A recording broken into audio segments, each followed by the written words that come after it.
So I want to introduce myself. My name is Larry Bird. I own Ambassador Escrow, and I'm pleased to be the moderator on today's panel, which is it's 5 things to do and 5 things to avoid when doing a short sale. And I think that we've got an outstanding panel today. They're all experts in their own right. We have authors, bloggers, real estate agents, very accomplished. We're very fortunate to have these four powerful women up here today, and I think you're going to learn something from them. So I'm honored to be able to run the panel this morning.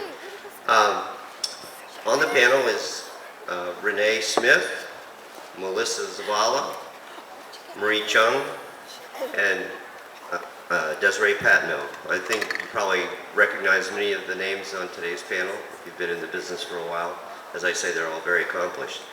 Now, what you'll hear and learn today is, frankly, just how to be more successful with short sales, how to be more efficient, and how to close those that you more quickly, and also which ones to avoid and what are the pitfalls in getting involved in short sales. So I think they've got a lot of great tips. They're based on their experience, and so let's get started. I'm going to start with those things to avoid, and we're going to let Renee kick it off. Thanks, Larry. Can everybody hear me? Yes. Good morning. Is everybody awake? I'm going to do a Bill Walsh. I don't know who was here yesterday, but we want to be sure everybody's alive this morning. Everybody doing great? Yes. All right, good deal. Like you mentioned, my name is Renee-Marie Smith. I'm the author of 2 books, short sales, one for the homeowner, one for the agents. I've been practicing in short sales since 2007. I own a statewide title company in Florida, and I've had the pleasure of traveling and speaking to agents and homeowners around the country about this phenomenon that we call short sales, so it's great to be here. Anyways, a couple things that was interesting when we were doing our panel discussion before we started today. I put on my list of what to avoid was lack of an exit plan. And interestingly enough, the panels that spoke yesterday kind of touched on the issue of working with your seller who has not been paying and living for free. You know, what I found is the longer that they live without having a mortgage payment or a rent payment, they kind of get stuck. You know, and I talk about this in my first book, that so much of a short sale is,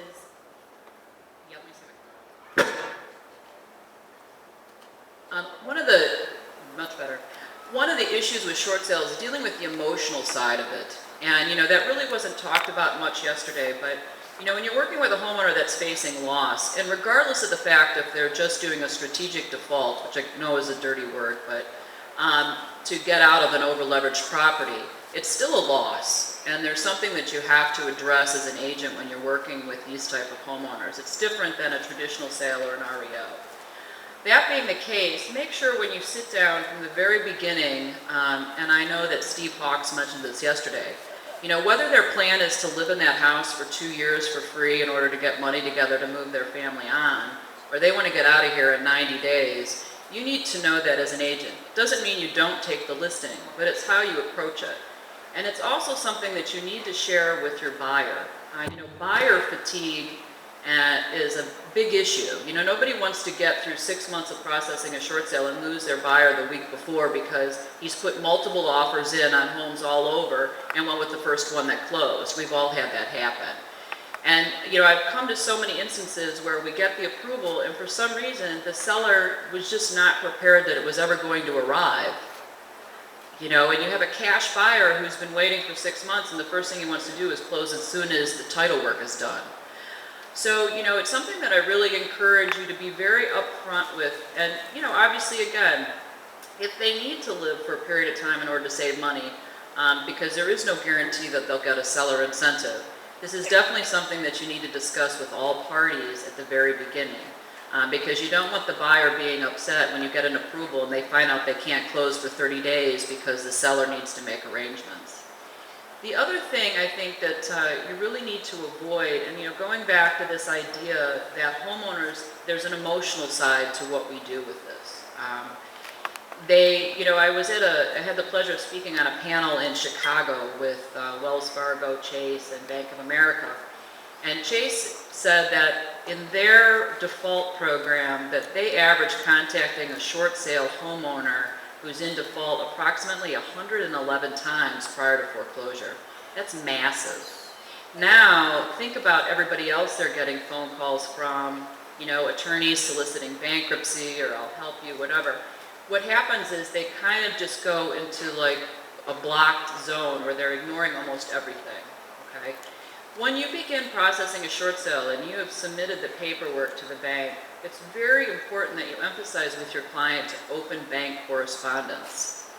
There's a lot of treasures in there.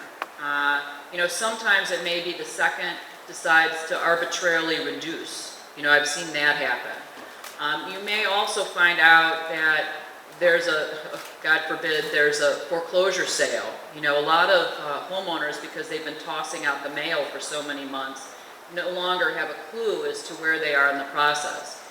But the most important thing about encouraging your homeowners not to avoid bank correspondence is they become engaged in the process of healing their finances.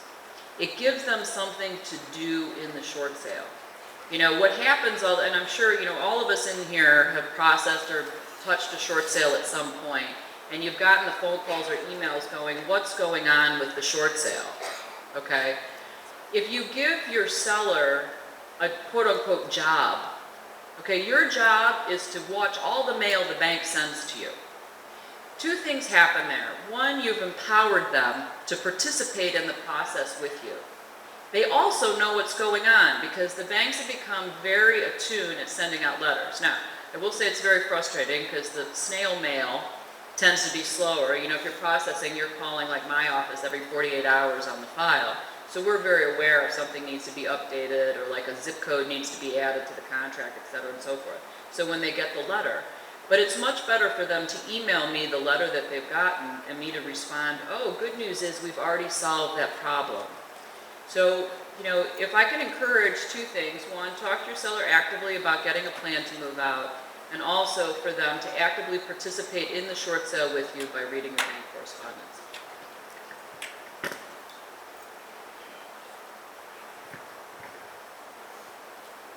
Good morning, everybody. I'm Melissa Zavala, and I'm co-owner of a boutique brokerage called Broadpoint Properties in San Diego County, as well as a virtual transaction coordinating company called Transaction 911 and Short Sale Expediter, which is a short sale processing company that also offers free distressed property education throughout the United States. Additionally, I'm a columnist, a distressed property columnist for Ancient Genius and a nationally syndicated real estate column. And we average about one a day with closing. So like the rest of the women on the panel, experience really has taught us the way to go with short sales. I just wanted to dovetail on something that Renee said, which is when it comes to sellers not having an exit strategy, in California, lots of times that's because of they're under the false impression that the dual tracking that came with the California Homeowner Bill of Rights on January 1st applies to short sales. If you're not familiar with the California Bill of Rights, it has a lot of different aspects that protect borrowers. But with respect to short sales, the only protections that it provides is for those short sales that are fully approved. There cannot be a foreclosure or trustee sale. So they hear the word dual tracking and they hear, oh, if I submit a short sale package, the bank's not going to foreclose. So it does not apply in that way in the state of California. And that kind of creates trouble with the exit strategy that Renee already mentioned.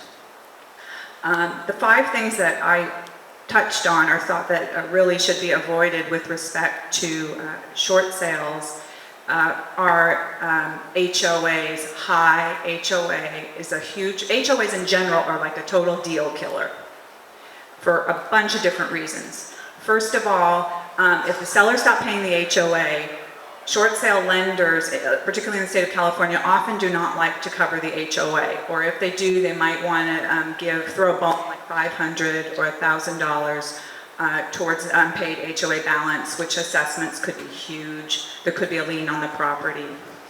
But additionally, there are problems on the buyer's side, particularly with condominiums. If the buyer is FHA, what happens if the condo was on the HUD approved list and then all of a sudden it wasn't finally 6 months later when the deal gets approved?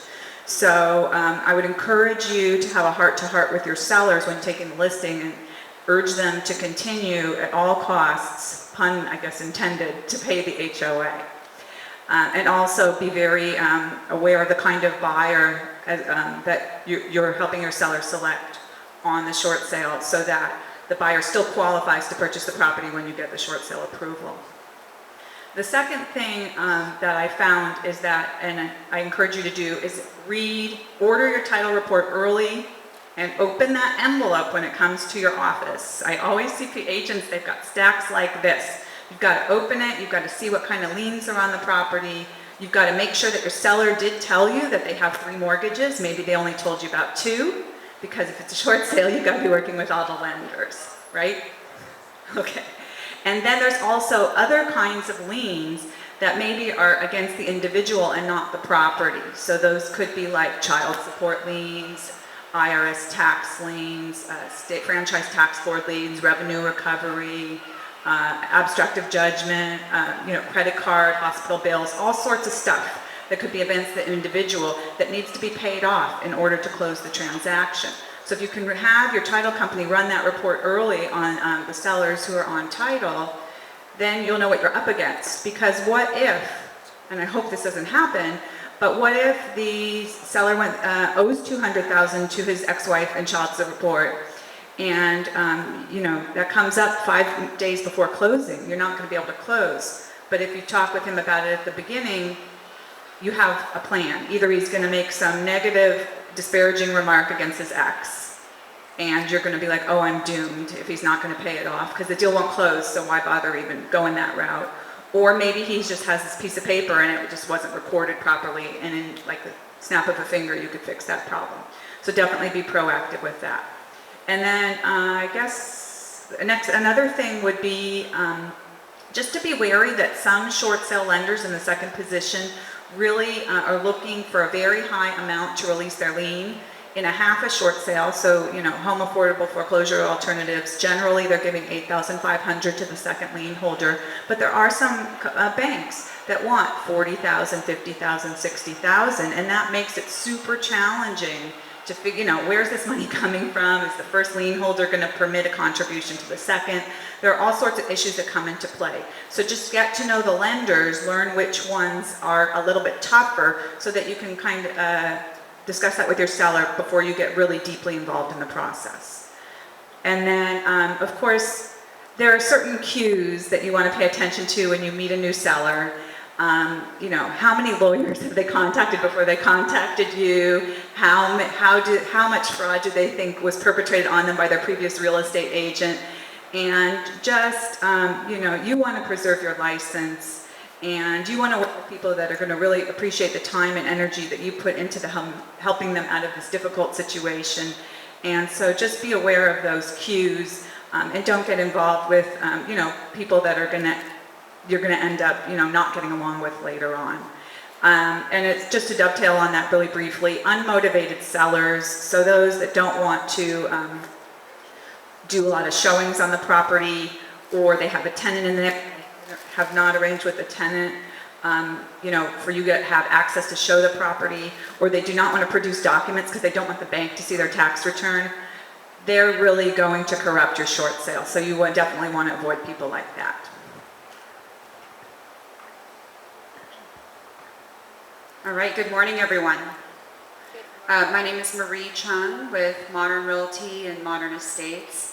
We're a woman-owned, minority-owned, and family-owned business. My folks started the company in 1980. We have offices in Orange County, Cerritos, and Beverly Hills with 55 associates, and cover a large territory, 4 counties. This particular panel is really interesting to me because it's 5 do's and don'ts, right? I mean, I can think of 500, maybe 5,000 do's and don'ts for short sales, and it seems like they're constantly evolving. Like every day we're going, oh, there's a new law, great, now let me adapt my entire practice to that. So we could go on and on, we only have an hour with you, but 5 things I want to bring up is 1, set the expectation up front with the client, okay? 2, set the expectation up front with yourself. You know, really get honest with yourself about the business. 3, have that tough conversation with the client, and there's many tough conversations with the client up front. 4, don't take the listing if you don't have the experience. Okay, maybe partner up with someone who does, co-list, hire the right vendors, hire the right third-party processors. And 5, last but not least, align yourself with the right team, the right environment that is really more adaptable to what's happening in our industry today. You know, there's a lot of offices and there's a lot of groups and teams that haven't adapted to this distressed industry that we're in and we continue to be in. Maybe not adapting quickly enough. So what do I mean by setting the expectations straight up front with the client? Lots of things, okay? Number 1, I think that the client needs to know that yes, there may be a relocation monies available, and you know, we've all loved to start marketing. Chase is paying $30,000, sign this listing agreement, and promising these pipe dreams, but be careful, you know, because many times you're gonna end up having to ask that client to pay money into the short sale. And if they're not prepared for that, guess what? You've worked for 6 months, a year, 2 years for free. Okay, have those tough conversations, let them know, because these people are living, they're eating, they're going to work still, you know, many of them are, and they need to understand that some of these HOA dues and other fees will need to be paid by somebody, or you'll have a cancellation. You know, as far as for yourself, how many of you guys have thought that this was going to be the year of the short sale, you'd have hundreds of short sales closing? I mean, I'm sure a lot of you did, right? I know I did. And what I'm realizing is that the volumes just are not there. Just by a show of hands, how many of you guys are in California? Okay, so I know you're feeling the same pain I'm feeling, and many of us on the panel are feeling, especially in California, especially with the Homeowner Bill of Rights. And more important than the Homeowner Bill of Rights or any law, it's the mindset of the homeowner, right? It's, we don't need to make anything happen here. We don't need to take action because we're not going to be foreclosed upon. Well, you know, really the most important thing that many of us have not discussed, and maybe we will discuss later in the conference, is the hedge funds and how they have impacted our markets, okay? So those of you who aren't in California, I mean, if you're in Texas, if you're in Washington, if you're in Florida, there are now over 1,000 hedge funds that were created to buy and rent the properties out, okay? And they will be most likely in, you know, securitizing these properties, keeping them as investment vehicles, as REITs, and selling them off as shares of a REIT to have ownership and have returns, just like you've seen with apartments and commercial property. So we're seeing a lot of our owners that were previously potential short sale candidates, their homes are now increasing in value so rapidly that they're no longer in a short sale position. It's a really interesting phenomenon that's going on. I mean, how many of you have experienced this in your own markets? It's incredible. And if you haven't, I would definitely look into what's going on in that and if it's hit your community yet, and it probably will. Now, as for the tough conversations with the client, you know, again, I can't tell you how many times I feel like I'm in a rerun of 50 First Dates with Drew Barrymore and Adam Sandler. Has everyone seen that movie? If you haven't, okay, it's a really funny movie. Drew Barrymore has amnesia. He's in love with her, and I mean, he basically has to make her every day fall back in love with him, okay? I know it's a really weird analogy, but you know, I go and I talk to a homeowner, their loan mod was denied. They're finally at that point where they feel, hey, I need to take action for my family, do what's, you know, best for my family, which is a short sale, what's best for my credit. We meet, we take the listing, we discuss where they're going to live after we close escrow, what dates work for them and their family. Suddenly, a week later, you know, you get that call. How many of you guys are aware of what that call is? I mean, all of us, right? You get that call, it's ring, ring, you know, hey, I've changed my mind. I talked to this attorney. I've talked to this, like, you know, company that just came out of thin air, and they can do my loan mod. I'm like, well, your loan mod was denied like 8 different companies, 8 different times. So, it's a really difficult conversation, and it's funny, yes, and we can laugh about it, and I'm making light of something that's really sad, because the sad truth is that it's our duties as brokers to help exhaust all possible ways, all possible methods to help these people save their homes. So, in instances like that, you have to really get down with them and say, okay, let's look at every option, and sure, let's talk to this third party, let's talk to this attorney, let's see what programs they're looking at for modification or maybe refinance, and really guide them through their options and make sure that they understand if they're asking you for money up front, it's probably A, illegal for them to do so in the first place, or B, they're just defrauding you and trying to squeeze out the last dime. I mean, I have this, literally just yesterday, did a conference call with an owner that paid out $5,500. I mean, $5,000, and he doesn't have the money, and he's canceling our listing. So, I think that, essentially those tough conversations need to be had up front. I like to collect these letters that these homeowners get and have a booklet of them, so we can say, hey, these are the people that will be approaching you. We just took this listing, beware, and these are the people that will be coming to offer you A, B, C. This is how they're going to do it, and you're gonna have a bunch of bankruptcies as well as a foreclosure against you. So think about those things. Now, don't take the listing if you don't have the experience. Hey, we're all hungry, and I totally get it. We all want to get out there, we all want to make a commission, and it's really tough. It's never been this tough before. I really don't think it has. And more important than anything else is our duty to do a good job for the client, for the homeowner, especially as the time is ticking, that notice of default and then the notice of sale and then losing the home to foreclosure. I think that goes hand in hand with aligning yourself with the right team. I personally do not work with traditional sellers by myself. So every single seller that approaches me, and I get hundreds of sellers because I speak nationally, they actually get co-listed with one of my Modern Realty agents. So the importance of that is the Modern Realty agent that's part of my co-list team will actually go out and take the listing, will monitor the process. They'll obviously be the handholder there with the homeowner. I will monitor the bank, lien, all relationships that I have in order to ensure that the short sale closes, that we don't lose the home to foreclosure, and we'll do all the negotiation. So, it's really important to see what works best for you and what is realistic based on the fact that you may have some REO properties that you're selling. You may have, other things that you're involved in. You may own the brokerage, whatever it is your unique situation is, and adapt to that type of team environment. I think that basically in summary, short sales are extremely complex and they're ever changing. We wear many, many hats as real estate professionals today. Therapist, student, constantly trying to adapt to these new laws, like I said earlier. And then finally, last but not least, broker or agent.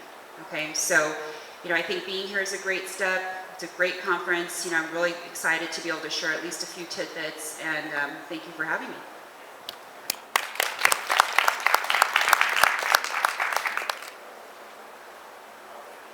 Hi, I'm Desiree.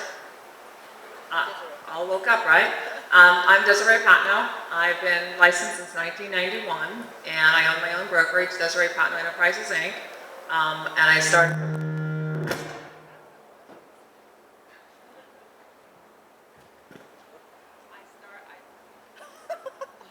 I started in the DoD contracting information, so that's where I know the federal government marketplace. And I started real estate with relocation. In the first year of 1992, I did REOs. I've been doing those for the last 22 years, in addition to doing short sales. My first one was in 2003. I also own NAWB over there, which is the first trade association representing women ownership in the United States and the housing economy. We do third-party certification, and I love to thank the Short Sale Expo. This is the very first time, and I speak nationally almost every other week, that we've had an all-woman panel that was not a women's conference. So thank you very much for that, and I advocate for that, and that is very great. So just want to bring that to all your attention here. I also am a co-owner of an investment group. We do investment properties. We started that in 2003. We go to trust deed sales and buy properties way before the hold and flip and everything else that's going on in the marketplace. So that's my background. Some of the things that they've all brought up are excellent points, obviously. One of the things I want to bring up about Renee, which she talked about making sure they open up their mail. One of the things that I just had happen to me about 2 weeks ago that's very important, them opening up their mail, they found out that they no longer had to do a short sale because their rate adjusted. How many people took out a 5 or 10-year variable rate interest rate when interest rates were very high, and now they're coming back and adjusting? He went from 6.5% to 3.25%. Guess who kept their house and canceled the listing? This was after he was denied a loan mod and told there was no way they could bring down the payment. We spent 3 months on it. We were in escrow. We were 2 weeks from closing, and he backed out. Good friend, had no complaints, but you can imagine the frustration between all parties, all the amount of work that went into it because of that. So make sure you get it, and not all statements have the rate adjustment time on it, and if it's an adjustable rate on it. With all the transferring of notes that are going back and forth, you make sure you get a copy of that note from them to see what kind of loan product they actually have. And the other thing is that they're not always forthwith of reporting new loan mods or things that have been done to it. It's not a requirement. So if they're doing a loan mod, putting on the back end, front end, whatever, and you can go in and get another loan mod 3 to 5 years down the road, you make sure you have all the details up front and not after you spend so much of our valuable time and your valuable time doing the processing from all parts, to make sure you exactly know what you're dealing with and who you're dealing with. Another thing, check to see if your investor has a limit to the number of loan modifications that can't be performed. Don't rely on the service of information. I had one of the big 4 banks, I'm not going to name who, that repeatedly told me that no, he can do a loan mod. It's perfectly fine. We've got already approved. US Bank was the actual investor, said no, he's already done one loan mod. He can't do another one. The big servicer said, no, that's incorrect. We're going to allow it to go through. So we processed it back and forth, said, great, here's your loan mod, came back and it was denied. The emotional upheaval of, we're talking about emotion and the relationships and how you build that, went up and down. So make sure you talk directly to the investor and rely on that investor's information and not what the servicer's telling you.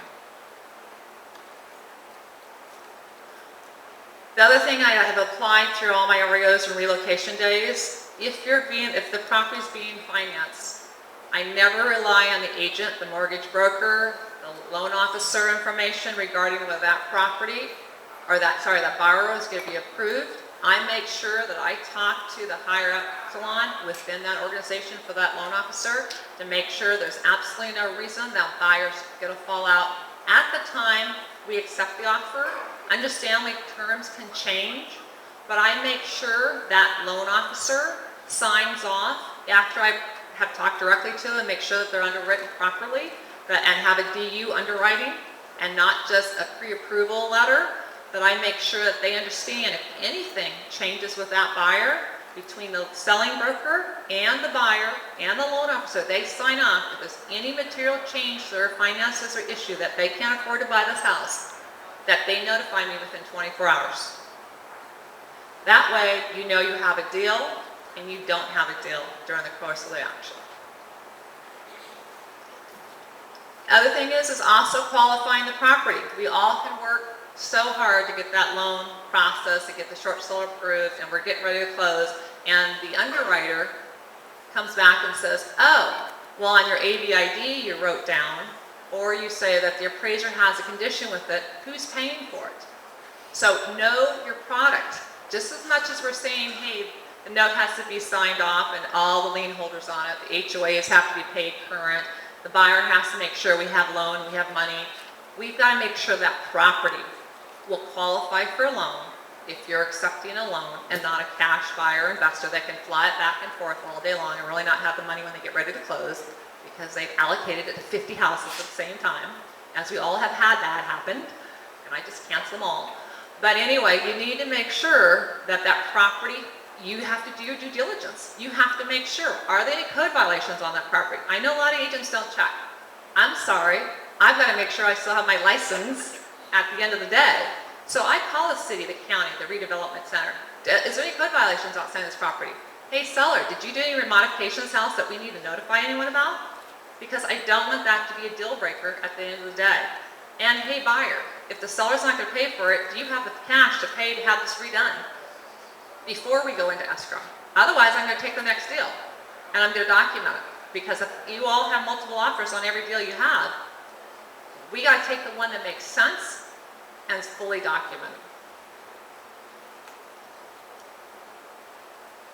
Always one of the things that I have found also, and Renee touched on as far as proper staffing to make sure that you team up with the right people. I think one of the things that's very important that we all have to go back to Basics 101. I think that the whole industry is changing so radically that, you know, we all can say we did REOs, and we did short sales, we did traditional, we did relocation, but I'm a very big advocate for education. And I believe that everyone who sells real estate should have a 4-year degree, period, bar none. The idea of taking 2 classes, memorizing a test, and taking a class when we're dealing with the most important thing, or one of the 3 most important things in a person's life, especially in today's market, you should have a full education. I mean, it's great going to these conferences and learning all that stuff, but you've got to know finances. You need to know about accounting. You need to know about the rules and regulations. You need about contracting. You need to know about all that different facets. And I just think it's so, so important that we really push to get more education, not just on a surface level, but also at the school book level of knowing what's going on. Unfortunately, school books obviously are not going to cut up to what the industry is doing, but just the basics of business economics I think is so, so valuable that's out there. Because if you don't have the directive, as Marie said, you know, given the advice to someone and you have no experience, you could be liable. And there's a bunch of bills out there that are trying to be passed that are trying to say, and I was talking to Renee earlier about this, is that they're out there trying to say, and I'm one of the people, and you can hate me after this, is that I believe that the listing broker and the seller should be responsible for not taking the best deal that's on the table or have it fully documented. Because there's too much that's going on the side that we're getting a bad rep. As good as we all are, and we know we're good, we all get complaints saying, oh, you took the wrong deal, you didn't do this, we didn't do that. And if we police our own industry and actually make everyone do what's right and be accountable for what's doing right, it's going to be great. I mean, Fannie and Freddie are out there saying, hey, if you go out there and you don't take the best deal, and you're a broker with us, or you're doing business, we're going to come after you. So you really got to be careful that you do the right thing for everything, right? The other thing is that, so anyway, staff, I was talking about the fact that your staff has to be reminded on a regular basis. No 2 deals a day. Well, you know, Wells Fargo did this yesterday, or we could do this today. Those rules change like underwear every day. Don't rely on it, and make sure your staff is informed of it. Seriously. And the other thing I love, don't assume the seller and buyer knows the short sale process. Hey, I did one before. I always say that you have to educate and look at the situation as you know it today, and make sure your staff knows as of today what is the best rules and regulations, and also for the compliance issues, but the education of what the estimated time is that. And no one can give you an exact date and time of what's happening unless it's a trust deed sale, and even then it gets confusing on really when it's happening and when it's not. Because what happened 10 years ago, we all can say here on the board, the left hand doesn't know what the right hand is doing, because the loan mitigation department didn't even exist 15 years ago. The short sale office didn't exist 5 years ago. I mean, it's all been evolutionary, changing. And because of all the dynamics of changing, I mean, how many of you heard how many banks are laying people off? And you're like, I need you. But I'm laying off thousands of people. Remember from their side, not just from your side. So one of the ladies yesterday on a panel was so great. She remembered through an accounting person that was able to get a deal for her closed because she took the time to get it done. And that's so valuable, that relationship. Always treat it with respect. When I go back to DC and I meet an intern, I make sure I give them the same respect if I was talking to President Obama. He's 20 years old. He's still in school. He's an intern. I make sure I wear nice clothes, nothing fancy, no jewelry, and I treat them with the total utmost respect by shaking their hand and thanking them and be as most respectful as you can. Guess who's to say that person is intern in DC is going to get a job and you're going to say, I remember when. It happens. So no matter where they're in the poll, you take care of business and you make sure you be respectful of their time. Some of the other things as far as do not sell it on for any material fact changes.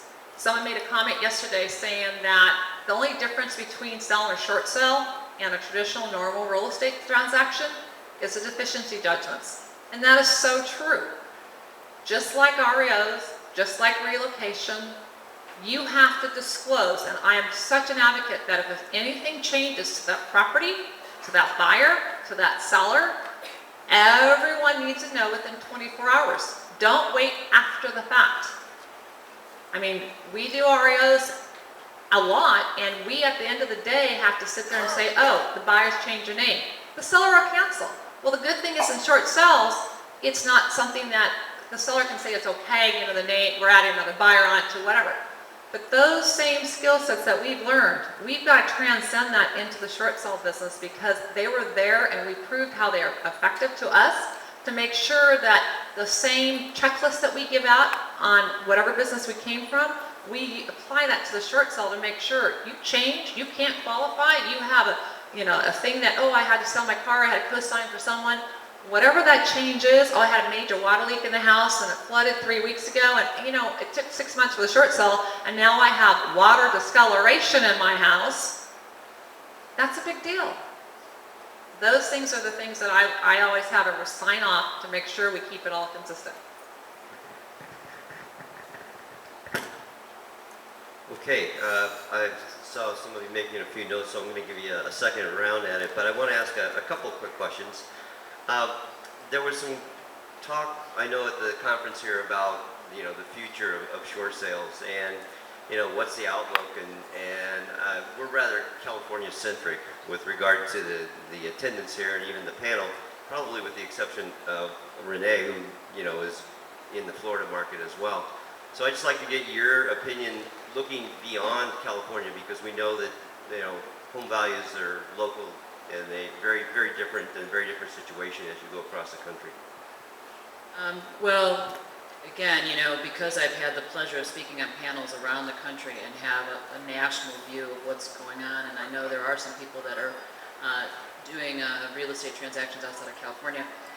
The number I heard within the last 10 months of over-leveraged homes or mortgages that were underwater, 28 million nationally. That didn't disappear because hedge funds started buying in January. If your house was worth $100,000, $200,000 less than the mortgage, an increase in your community of 20% hasn't changed the fact that you will do a short sale, whether you do one this year or in 5 years. The other thing, if you want to know the truth of the situation, look at the economics from companies who are in business to make money. Very easy, right? They're going to put their resources towards something that obviously is either going to limit their loss or increase cash flow. I don't know a lender today that hasn't invested hundreds of millions of dollars and staffed huge short